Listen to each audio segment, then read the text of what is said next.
ये जिक्र पहले आ चुका है कि लूत अलैहिस्सलाम सैयदना इब्राहिम अलैहिस्सलाम के भतीजे थे।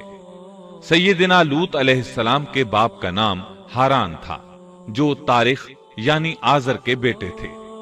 अल्लाह ताला ने लूत अलैहिस्सलाम का पूरे कुरान में 27 बार जिक्र किया है। यह जिक्र 14 सूरतों में मुतफर्रिक मकाम पर आया है। आपका वालिद आपके बचपन ही में फौत हो गया था, इसलिए आपने अपने दादा आजर के घर अपने चचा इब्राहिम अलैहिस्सलाम के यहाँ परवरिश पाई। यही वजह है कि इब्राहिम अलैहिस्सलाम को उनसे बेहद मोहब्बत थी। जिस वक्त पूरी कौम सैयदना इब्राहिम अलैहिस्सलाम के खिलाफ उठ खड़ी हुई और उन्हें आग में डाला गया, इस कठिन वक्त में सिर्फ लूत अलैहिस्सलाम ही वो शख्सियत थे जो आप पर ईमान ला चुके थे। फिर जब इब्राहिम अलैहिस्सलाम ने हिजरत की तो लूत अलैहिस्सलाम ने भी उनके साथ हिजरत की। अल्लाह ताला फरमाते हैं कि मैं अपने रब की तरफ हिजरत करने वाला हूँ, वो बड़ा ही गालिब और हकीम है। इससे पहले हम जिक्र कर आए हैं कि जब इब्राहिम अलैहिस्सलाम मिस्र से फिलिस्तीन वापस चले गए तो आपने अपने भतीजे लूत को सदूम बस्ती की तरफ भेज दिया। ये बहरे मुर्दार के पास एक बस्ती थी, तिजारती मरकज और मुसाफिरों के लिए आराम की जगह थी। ये काफिर कौम थी, इनमें एक भी मोमिन नहीं था। अल्लाह ताला फरमाते हैं, बस जितने ईमानदार वहां थे हमने उन्हें निकाल लिया और हमने वहां मुसलमानों का सिर्फ एक ही घर पाया। ये सब लोग काफिर थे, लोगों में सबसे ज्यादा फासिक और फाजिर थे। इन लोगों ने ऐसी बुराइयां ईजाद की कि इनसे पहले कायनात में किसी ने न की थी। चुनाचे अल्लाह फरमाते हैं, जब लूत ने अपनी कौम से कहा, तुम ऐसी फहाशी और बेहयाई का इर्तिकाब करते हो जो जहानों में तुमसे पहले किसी शख्स ने नहीं की। फिर अल्लाह फरमाते हैं, क्या तुम औरतों को छोड़कर मर्दों से हाजत पूरी करते हो, बल्कि तुम हद से बढ़ने वाली कौम हो। इस काम यानी इगलाम बाजी और जिनसी बेराह रवी को कौम लूत ने शुरू किया, लेकिन बाज कहते हैं ये तो फितरी चीज है और बाज कहते हैं ये जिन्नात से शुरू हुई। बहरहाल ये फिस्को फुजूर और घिनौना जुर्म इसी कौम से शुरू हुआ। फरिश्तों की जुबानी अल्लाह ताला ने फरमाया, फरिश्तों ने कहा कि हम गुनाहगार कौम की तरफ भेजे गए हैं। फिर कहने लगे, मगर खानदान लूत कि हम उन सब को तो जरूर बचा लेंगे, सिवाय उसकी बीवी के कि हमने उसे रुकने और बाकी रह जाने वालों में मुकर्रर कर दिया है। इसी तरह लूत अलैहिस्सलाम ने उनसे कहा, क्या तुम जहान वालों में से मर्दों के साथ शहवतरानी करते हो और तुम्हारी जिन औरतों को अल्लाह ने तुम्हारा जोड़ बनाया है उनको छोड़ देते हो, बल्कि तुम हो ही हद से गुजर जाने वाले। अल्लाह ताला ने कुरान में कितने ही मकामात पर इस गुनाह की बुराई और कबाहत बयान फरमाई है, इसलिए कि ये निहायत संगीन और घिनौना जुर्म है। अल्लाह ताला फरमाते हैं, और लूत का जिक्र कर जबकि उसने अपनी कौम से कहा कि क्या बावजूद देखने भालने के फिर भी तुम बदकारी करते हो। ये क्या बात है कि तुम औरतों को छोड़कर मर्दों के पास शहवत से आते हो। हक ये है कि तुम बड़ी ही नादानी कर रहे हो। अल्लाह ताला ने इस कौम की कबीह खसलतों का जितना जिक्र किया है किसी और कौम का नहीं किया। इन्हें काफिर, मुजरिम, जाहिल और हद से बढ़ने वाला कहा गया। कहीं फजूल खर्ची करने वाले और फासिक कहा गया। ये तमाम बुराइयां इनमें मौजूद थीं। अल्लाह ताला फरमाते हैं, और लूत को याद करो जब उन्होंने अपनी कौम से कहा, तुम ऐसी फहाशी करते हो कि तुमसे पहले किसी जहां वाले ने नहीं की। क्या तुम मर्दों के पास बदफेली के लिए आते हो और रास्तों में डाके डालते हो और मजालिस में निहायत बुरे काम करते हो। ये लोग इस कदर खबीस थे कि भरी मजलिस में बुरे बुरे काम करते थे। मसलन सबकी मौजूदगी में जोरदार आवाज के साथ हवा खारिज करते, फिर अपनी इस हरकत पर हंसते। गरज ये कि बुराई की तमाम तर सिफात इनमें मौजूद थीं। लूत अलैहिस्सलाम फिर भी इन्हें समझाते रहे, लेकिन वो झुटलाते ही रहे। अल्लाह ताला फरमाते हैं, कौम लूत ने पैगंबरों को झुटलाया जबकि उनके भाई लूत ने उनसे कहा कि तुम अल्लाह का खौफ नहीं रखते। मैं बिलाशुबह तुम्हारी तरफ अमानत वाला पैगंबर हूं। अल्लाह से डरो और मेरी इताअत करो, और इस काम पर मैं तुमसे कोई उजरत और मजदूरी नहीं चाहता। मेरा अज्र तो सिर्फ और सिर्फ जहानों को पालने वाले के जिम्मे है। अंबिया का मिशन ही ये होता है कि तबलीग करते रहें। लिहाजा लूत अलैहिस्सलाम दावत देते रहे, लेकिन दावत के नतीजे में कौम का रद्द अमल क्या था, अल्लाह ने इसका भी जिक्र किया है। बस उसकी कौम का जवाब यही होता कि अल्लाह का अजाब ले आ अगर तू सच्चा है। इस्लाम दुश्मन और काफिर कौमों का जवाब यही होता है। कौम आद और कौम समूद ने भी यही जवाब दिया था। दूसरी आयत में है, लूत ने उन्हें हमारी पकड़ से डराया, यानी उन्होंने कहा, ए कौम, अल्लाह की पकड़ से और अजाब से बच जाओ, मोहतात हो जाओ। उसकी लाठी बेआवाज है, लेकिन वो डराने वालों से भी झगड़ते ही रहे। एक और आयत में अल्लाह फरमाते हैं, और उनकी कौम से कोई जवाब न बन पड़ा बजुज इसके कि आपस में कहने लगे कि इन लोगों को अपनी बस्ती से निकाल दो, ये पाकबाज बनने की कोशिश करते हैं। चूंकि ये सब के सब लोग फहाशी, उरियानी, बेहयाई, बेगैरती, फिस्क व फुजूर और बदकारी में मसरूफ थे, इनके नजदीक पाकीज़गी इख्तियार करना बेमाना काम बन चुका था। लूत अलैहिस्सलाम और उनकी बेटियों के अलावा कोई शख्स पाक न था, सब के सब गिलाजत में डूबे हुए थे। चुनाचे उन्होंने लूत अलैहिस्सलाम को अपनी बस्ती से निकाल बाहर करने का फैसला किया। कहने लगे, ए लूत, अगर तू अपने इस वाज़ो नसीहत से बाज ना आया तो जरूर तुझे निकाल दिया जाएगा। इस पर लूत ने फरमाया, मैं भी तुम्हारे इस घिनावने अमल से बेजार हो चुका हूं। चुनाचे लूत अलैहिस्सलाम उस मौके पर वहां से निकल आए और अपने रब से यूं दुआगो हुए, ऐ मेरे परवरदिगार, मुझे और मेरे अहल को इनके अमल से बचा ले और नजात अता फरमा। कितनी ही आयात में है कि इन लोगों ने लूत अलैहिस्सलाम को बस्ती से निकालने का अज़्म कर रखा था, और लूत अलैहिस्सलाम इस पूरी बस्ती में बेयारो मददगार थे। वहां उनका कोई खानदान तो था नहीं, लिहाजा घर में ही बैठे रहे, दुआ करते रहे, ऐ परवरदिगार, इस फसादी कौम के खिलाफ मेरी मदद फरमा। इस दुआ से इस कौम की एक और खसलत मालूम हुई, और वो ये कि वो फसादी भी थे। सो अल्लाह ने दुआ कबूल फरमाई, फरिश्ते भेजे, जिब्राइल, मीकाइल और मलकुल मौत, और बाज रिवायात के मुताबिक इसराफील को भी इनके साथ भेजा गया। वो सबसे पहले इब्राहिम अलैहिस्सलाम के पास आए ताकि उन्हें इसहाक अलैहिस्सलाम की बिशारत दें। आखिरकार यहां से फरिश्तों ने सदूम का रुख किया। ये फरिश्ते वहां नौजवान लड़कों की सूरत में पहुंचे, उनकी टोलियों के पास से गुजरे ताकि उन्हें आजमा लिया जाए, उन पर हुज्जत कायम हो जाए। मतलब ये कि अल्लाह ताला ने फरिश्तों से कहा था कि उन लोगों को उस वक्त तक हलाक न करना जब तक कि उनके नबी को उन पर इल्जाम लगाते न देख लो। चुनाचे ये फरिश्ते नौजवान और खूबरू लड़कों की सूरत में बस्ती के किनारे पहुंच गए। लूत अलैहिस्सलाम की एक बेटी बस्ती से बाहर किनारे पर रहती थी। जब उसने उन्हें देखा तो डर गई। उसने सोचा, हमारी कौम के लोगों ने अगर इन्हें देख लिया तो जरूर इनसे बुराई करके रहेंगे। इसलिए वो अपने वालिद लूत अलैहिस्सलाम की तरफ दौड़ी। उनके पास पहुंचकर कहने लगी, मैंने चंद नौजवान लड़कों को देखा है और मैं उनके बारे में खौफजदा हूं। लूत अलैहिस्सलाम जल्दी से उनकी तरफ आए, उनसे पूछा, आप कैसे आए हैं? उन्होंने बताया, हम आपके मेहमान हैं।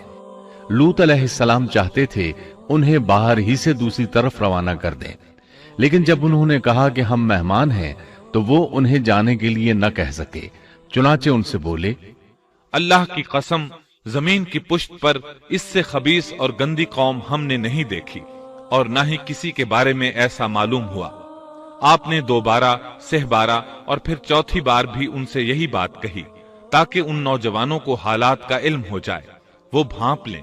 लेकिन वो तो फरिश्ते थे और लूत अलैहिस्सलाम की कौम के खिलाफ गवाही तलाश कर रहे थे। आखिर लूत अलैहिस्सलाम उन्हें अपने घर ले आए, उन्हें बिठाया। लूत अलैहिस्सलाम की बीवी काफिर थी और कौम के साथ थी। वो बाहर गई और उसने लोगों को बताया कि उसने लूत अलैहिस्सलाम के घर में ऐसे खूबसूरत चेहरों वाले नौजवान देखे हैं कि जमीन पर आज तक उन जैसे कहीं नजर नहीं आए। ये सुनते ही वो सब लूत अलैहिस्सलाम के घर की तरफ लपके।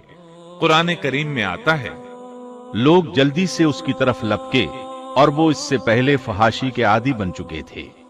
एक जगह अल्फाज हैं, शहर के लोग खुश होते हुए आए وہ اس حد تک فاسق اور فاجر بن چکے تھے کہ خوش ہوتے ہوئے وہاں آئے تاکہ ان خوبصورت لڑکوں سے لذت حاصل کر سکیں۔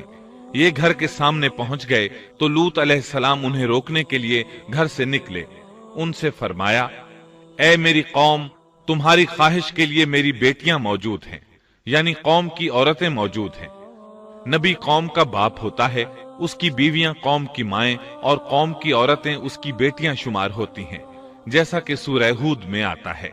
کہنے لگے، اے میری قوم، میری یہ بیٹیاں تمہارے لیے پاکیزگی کا باعث ہیں، لہٰذا اللہ سے ڈرو اور مجھے میرے مہمانوں کے بارے میں رسوا نہ کرو۔ کیا تم میں کوئی بھلا شخص موجود نہیں؟ آپ کی بات کے جواب میں انہوں نے کیا جواب دیا؟ قرآن مجید میں آتا ہے، کہنے لگے، لوط، تو جانتا ہے تیری بیٹیوں یعنی قوم کی عورتوں سے ہمیں کوئی سروکار نہیں، ہم جو چاہتے ہیں تمہیں خوب معلوم ہے۔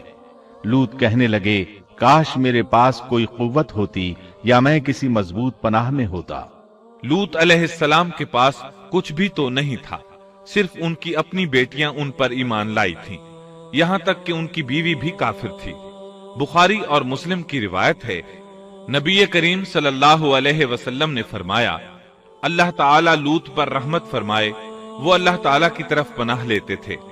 مفسرین کا کہنا ہے کہ لوط علیہ السلام کے بعد اللہ نے جو نبی بھیجا وہ کسی اونچے خاندان اور قبیلے کا چشم و چراغ ہوتا تھا، جو اس کی حفاظت کرنے کے قابل ہوتا تھا۔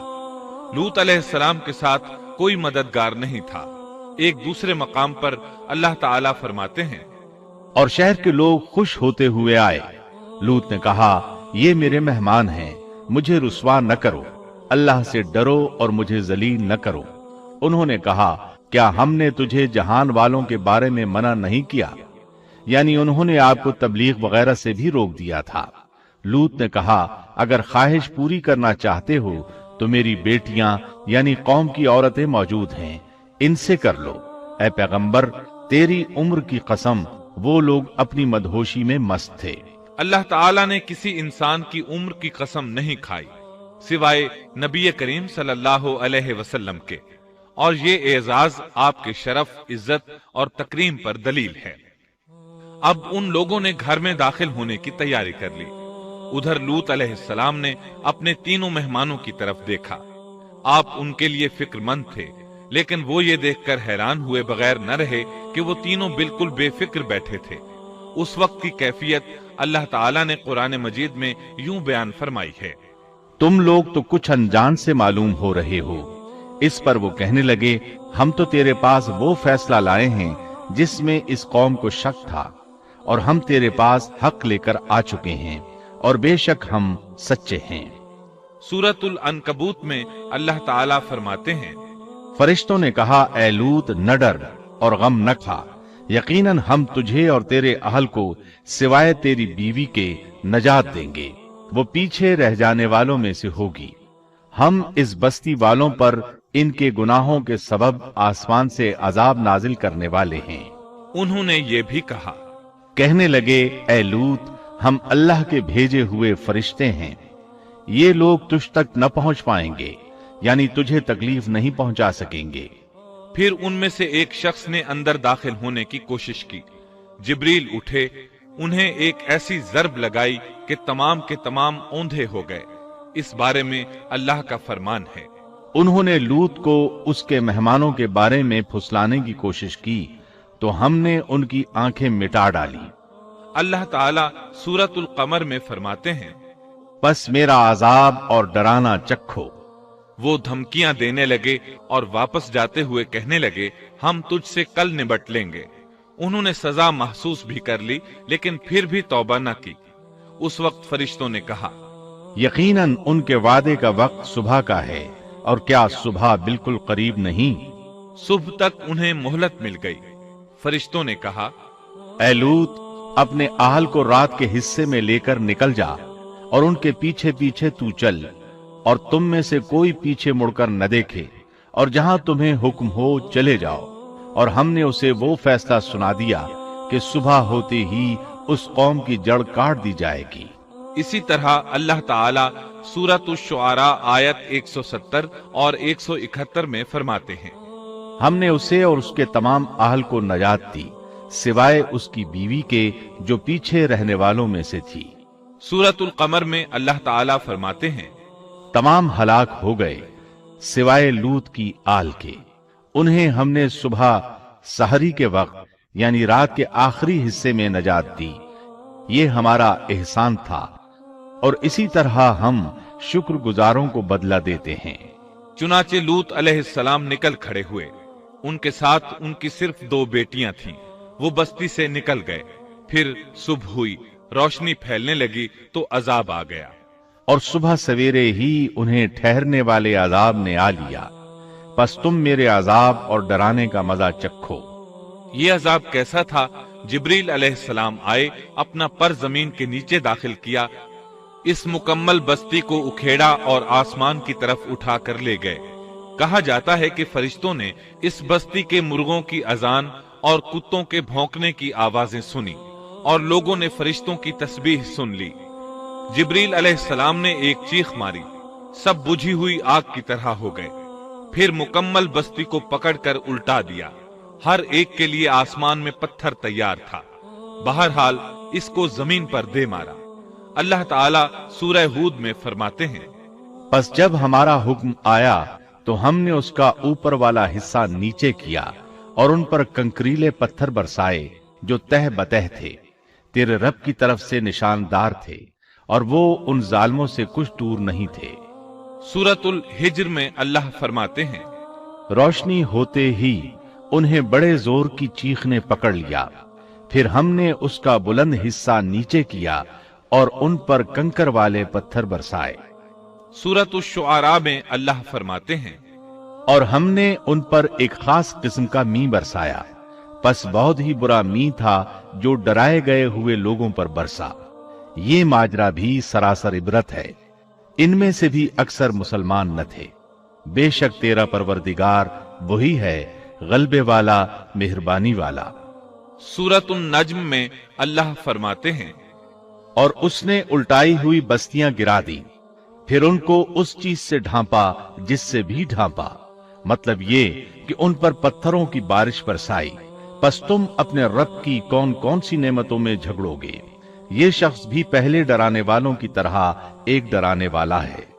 اس طرح یہ بستی سدوم بحر مردار کے علاقے میں تہس نہس ہو گئی، اور اس کے آثار و نشانات قیامت تک کے لیے چھوڑ دیے گئے ہیں۔ ان نشانات کو اسی لیے باقی چھوڑا گیا ہے کہ سارا جہان ان کو دیکھ کر عبرت پکڑے، فحاشیوں سے باز آ جائے، خاص طور پر سب سے بڑی فحاشی جو قوم لوط کا عمل تھا، اس سے باز آ جائیں۔ سیدنا لوط علیہ السلام کے اس قصے میں قرآن حکیم اور احادیث نبوی سے یہ بات ثابت ہوتی ہے کہ سیدنا لوط علیہ السلام جس قوم کی طرف مبعوث کیے گئے تھے، وہ قوم اخلاق کے اعتبار سے بالکل ختم ہو چکی تھی، اور اب اس کی اصلاح ناممکن ہو چکی تھی۔ اس قوم نے اپنے جرم کو جرم بھی نہیں سمجھا تھا، عام مقامات پر اعلانیہ بے حیائی کرنا ان کا مشغلہ تھا۔ یہ ایسا عمل تھا جس کی ماضی میں کوئی نظیر نہیں ملتی۔ مردوں کا مردوں سے اختلاط اور عورتوں کا عورتوں سے، یہ ایسا فعل تھا جو جنگل کے وحشی جانور بھی نہیں کرتے۔ یہی وجہ تھی کہ یہ قوم اپنے میں سے کچھ نیک لوگوں کو بھی برداشت نہیں کرتی تھی، وہ انہیں نیکی اور شرافت کی دعوت دیتے تھے، اسی لیے وہ ان کے سخت مخالف ہو گئے تھے۔ قرآن کریم نے اس قوم کے 3 بڑے جرائم کا ذکر کیا ہے، یہ کہ تم مردوں سے بدفعلی کرتے ہو، مسافروں کو لوٹ لیتے ہو، عام مجلسوں میں اعلانیہ فحاشی کرتے ہو۔ ان 3 گناہوں میں سے سب سے پہلا گناہ بدترین گناہ تھا۔ یہ گناہ اس قوم سے پہلے کسی نے نہیں کیا تھا، گویا وہ اس گناہ کو ایجاد کرنے والے تھے، اور یہ گناہ زنا سے بھی زیادہ شدید ہے۔ قرآن کریم اور احادیث کی روح سے اغلام بازی ایک بدترین گناہ ہے۔ احادیث میں اس گناہ کی مختلف سزائیں آئی ہیں۔ ایک روایت میں ہے کہ فاعل اور مفعول دونوں کو قتل کر دو۔ بستی سدوم عذاب کے نزول سے قبل کن حالات سے دوچار تھی، سورۃ الزاریات آیت 35 اور 36 میں یوں بیان ہوا ہے، फिर हमने उन सब लोगों को निकाल लिया जो उस बस्ती में मोमिन थे, यानी लूत अलैहिस्सलाम और उन पर ईमान लाने वाले। सो हमने उस बस्ती में सिवाय एक घर के मुसलमानों का कोई घर न पाया। इसका मतलब है वहां सिर्फ सैयदना लूत अलैहिस्सलाम और उनका घराना मुसलमान था, बाकी सब घर काफिरों के थे।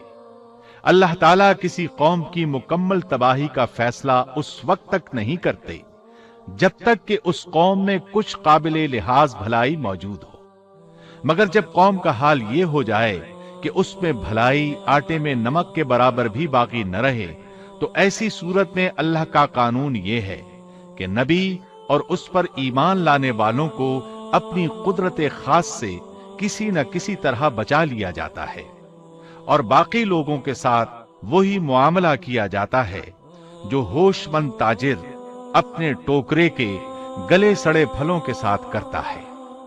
अच्छे फल उनमें से निकाल लेता है और सड़े हुए बाहर फेंक देता है। अजाब के बाद अल्लाह ताला ने उस शहर के खंडरात के बारे में सूरत ज़ारियात आयत 37 में यूं फरमाया है, इस अजाब के बाद हमने वहां बस एक निशानी उन लोगों के लिए छोड़ दी जो दर्दनाक अजाब से डरते थे। इस निशानी से मुराद बुहैरा मुर्दार है। इसका जुनूबी इलाका आज भी एक अजीम तबाही के आसार पेश कर रहा है।